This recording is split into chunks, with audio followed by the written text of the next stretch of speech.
Hello, greetings, respected viewers. I'm George from Ireland. Welcome back to my channel once again. So in this video, I'm going to be asking why Germany is so egregiously circumspect about helping the Ukrainians defend themselves. Because there is a news item out today, but it's not been officially confirmed by Germany, that they're saying that they shan't object if Poland wishes to donate Leopard 2 tanks to Ukraine. Leopard 2 tanks, of course, of German manufacture. So the German Foreign Minister, Anna Baerbock, has said that. They won't gainstand this move. But then there's another prominent German government source says, well, actually, we've had no formal request for this. But for weeks, people have been talking about, will these German tanks be delivered? Now, I mean, I'm no military person, as you will know, and I don't know anything about tanks, but apparently these are superb. The only ones in the world that might be better than them are the Abrams American tanks, that 1982 design. But the thing is, about a dozen European countries already possess Leopard 2s. There are about 2,000 of them in Europe. So there wouldn't be a very long distance to move them. And they're just easier to maintain because the M1 Abrams tanks, this is what I've heard the military pundits say, that they're very heavy and some bridges would break under them and they really chut the roads. They use jet fuel, which is not so widely available. They're real gas guzzlers. The Leopard 2s are not quite as heavy and they're much more fuel efficient. And they're easier to maintain. Whereas the other ones, the Abrams ones, the American ones, you'd have to inspect them and repair them more frequently. And it's very tricky to do so. And training people to tank crew, I'm told this takes, something like 6 months typically. But, they did a sort of an 80-hour week. They could condense that into less. Bear in mind, these Ukrainian soldiers are already tankers, so would know some of the fundamentals, which apparently are applicable to different models. So, and as a situation is urgent, they might cut a few corners. So the 6 months could be compressed into 2 months or something like that, which might be just in time to stop the Russian spring offensive.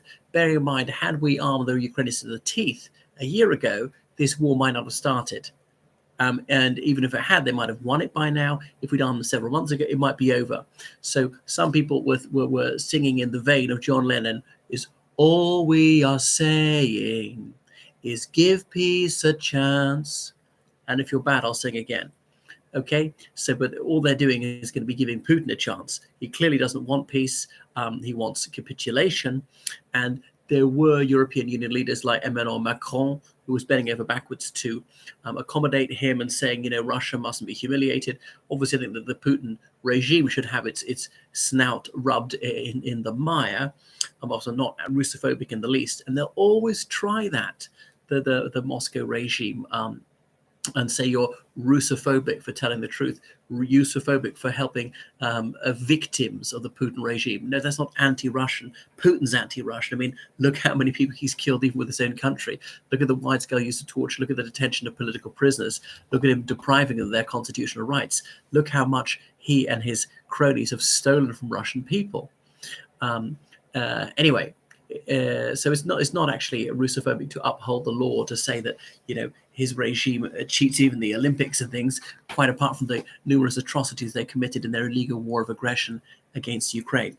But anyway, why is Germany so cautious about this? Partly because it'll be thrown back in the face by Russia. Nazis, Nazis, Nazis. So anyone who doesn't go along with Putin's genuinely fascist regime is a fascist, according to them.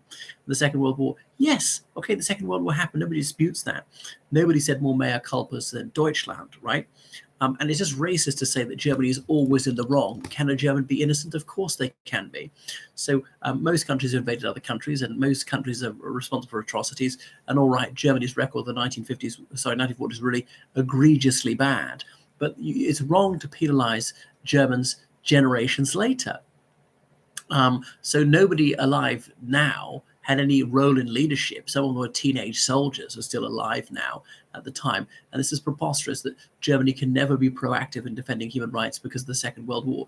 That's completely illogical. But that will be thrown over. They're quite sensitive about this. Said we had too many wars in the First World War, Second World War. We're really sick of war. But obviously, Germany is not pacifist. There is a significant pacifist movement, and they promise never to have nuclear weapons. They could easily afford them. There's also this sort of idea of Ostpolitik. Remember, a quarter of Germany was under effectively Soviet rule for 45 years. And though some people are very anti-communist, there's a bit of nostalgia, who people think was a bit better. Angela Merkel, she grew up in that system, though she actually became part of the Christian Democratic Union, the CDU, the party which was the centre-right party. Now, the Social Democratic Party, obviously they weren't communists and so on, but they weren't maybe as anti-communist as the CDU. And there's simply a matter of cheap oil and gas. There was a Fukushima disaster in Japan in 2010, a nuclear power station. At that moment, Angela Merkel, the Chancellor of Germany, she was going to phase out nuclear energy. And so Mutti did so. And in a way, that was a fatal mistake, because I don't think a single person had ever been killed by a nuclear disaster in Germany or France or several other countries. But yeah, there have been some high-profile ones, which meant they had a much greater need for oil and gas that they then started purchasing from Russia. So it was a bonanza for the Russian oil and gas sector, but it made them overly reliant on this energy source. And Putin thought he can get away with things because he can switch off the heating in Europe in midwinter. Now that hasn't worked for him, partly because it's been an unusually mild winter, though it doesn't feel like that at the moment in London. And obviously, they've diversified their energy sources. So it's partly legacy of the Second World War. That's one reason. Another one is some Germans, particularly in the East, have a bit of a soft spot for Russia, even though Russia is not the Soviet Union.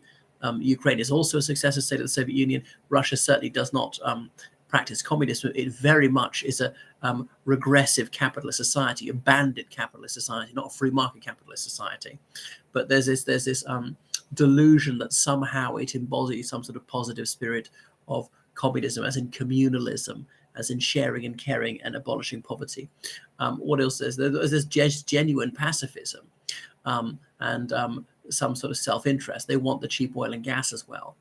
And they would like to dial down the rhetoric. They'd like to find a peaceful solution. And there's a reluctance that actually there is no peaceful solution. It's really peace through strength. And all these massacres are going on. And, Putin is not amenable to sweet reason. He has no better nature to appeal to. The only way to stop this is by making it so costly for him that he ends the war, by defeating him, in which case the Ukrainians have got to be armed to the teeth. And the Germans also had an unhappy experience in Afghanistan for 20 years as a NATO member, because the United States invoked Article 5 of the NATO Charter, thereby obligating Germany to dispatch troops to Afghanistan, where they fought for 20 years. And NATO extricated itself with little glory.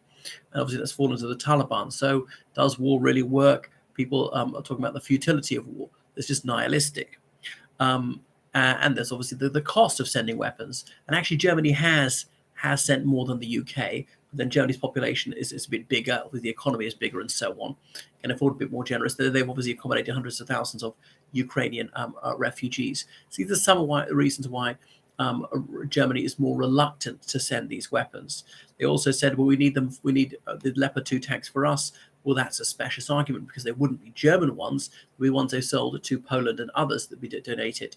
And there's a risk that Poland was going to donate them anyway. But when they purchased them, the Poland, part of the export agreement is they would not sell them on to third parties to give them away unless they had the express permission of the German government. So the Ukrainians said they need 300 to make sure that they beat Russia. But I don't think that would make sure they beat Russia. It'd certainly help. So there are over 2,000 worldwide, but a great majority of them are in Europe. There was that big Ramstein air base meeting in Germany where this Ukraine contact group, those military donors, were discussing it. So the Poles were initially talking about donating 14 of these Leopard 2 tanks, helping inspire others. And the Americans weren't willing to donate any. And the Americans say, well, the Germans said, well, if the Americans give some of their Abrams tanks, then we might allow the Leopard 2 tanks to be given. I mean, for various reasons, I've adumbrated here and before, the Abrams tanks are thought to be not the most apposite tank for the Ukrainian theater. But anyway, I thought it'd be great if the Americans just gave some of those anyway, so that to obviate the Germans using that excuse. Now, what else was I going to point out? Yeah, I thought if Germany's not going to give military equipment, well, they're giving some, but not going to give tanks. And they at least give the green light to the Leopard 2. But whether they do or not, say, if you're not going to give military equipment, what can you give? Money? You can pay more of the bills and donate other things to help the Ukrainians live through the winter, electric generators, even things as basic as torches, those battery packs you can charge up, when the electricity is going to use when it cuts out, Arctic tents, absolute zero snowsuits, anything else that's going to help them, sleeping bags, including 2-person sleeping bags, to help them survive the winter. That's what I'd be saying to them. Anyway, make sure you subscribe on Patreon, donate on PayPal, georgecallahan79@gmail.com. Bye.